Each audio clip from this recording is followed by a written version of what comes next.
The next thing we have to do is to deploy an EC2 instance. So we'll create two EC2 instance, web server 1 and web server 2. So let's go back to my screen, type EC2, click EC2 instance, launch an instance, put the name of the web server.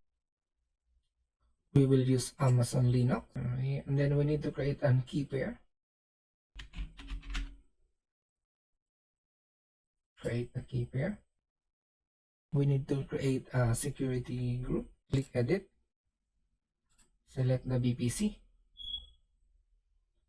select which subnet you want to install, enable the auto assign public IP, create a security group. I will copy this and then I will put it on the description. From here we need to allow the SSH, it's okay, and we need to add another one, which is allowing the HTTP, and then from anywhere enable the resource base. And then at the bottom in the user data we will install a Linux web server. This is a cheat only, so this one will show in your screen PHP info. Okay, I'll put this one, I will put the name as ABC company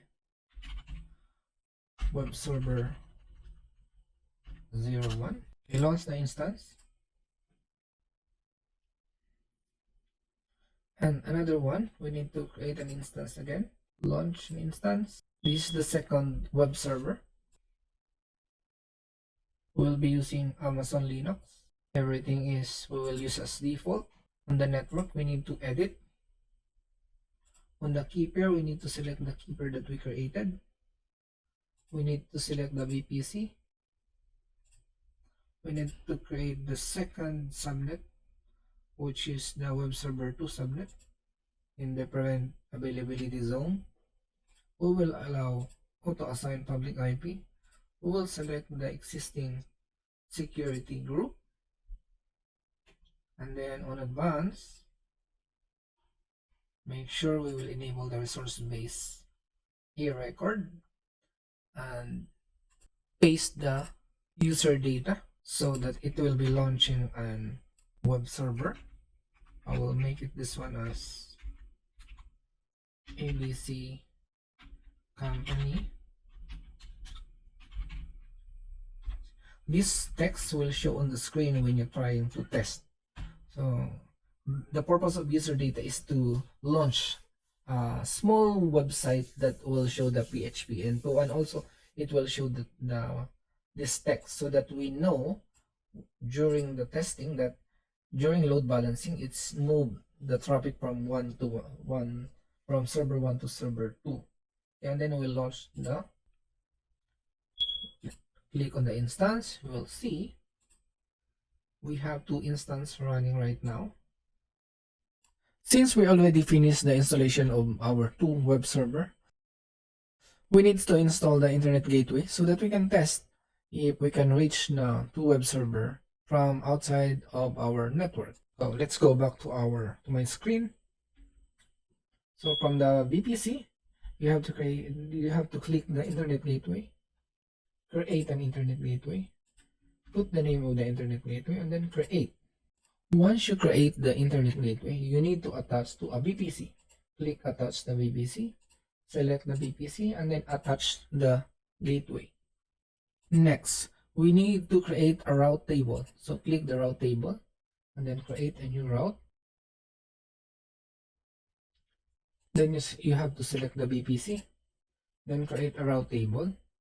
On the route table, you have to edit the route and add a new route, which is if you want to go anywhere, you have to use the internet gateway and select the internet gateway that you created and then save. After you created the route, you need to associate the subnets. So edit the subnet association and then select the subnet that you want to go to the internet. So I will select the web server 1 and 2 and then save association. I will also select the security subnet for the future use, then save. Now, since we already created the route and we also created the internet gateway, so we need to test um, if I will access from my PC in my house, and I will be accessing the web server 1 and web server 2. So to do that, let's go back to my screen. So from the instance, click the instance and select the IP address, and then paste in your browser, and then paste. As you can see, it responds.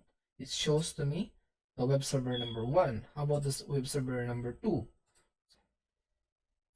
Web server number 2. Copy the address and paste it here.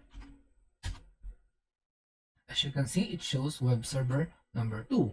So this means that we can access now from outside of the AWS VPC, our web server, directly using my browser. We can do also, if we need to see the contents of the website that we do on the user data.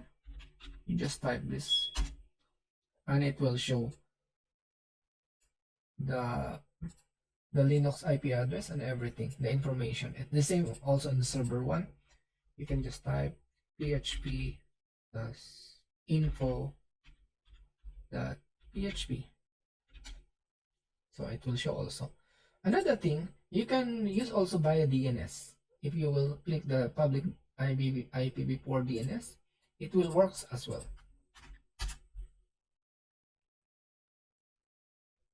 As you can see, it will work, the DNS and the IP address.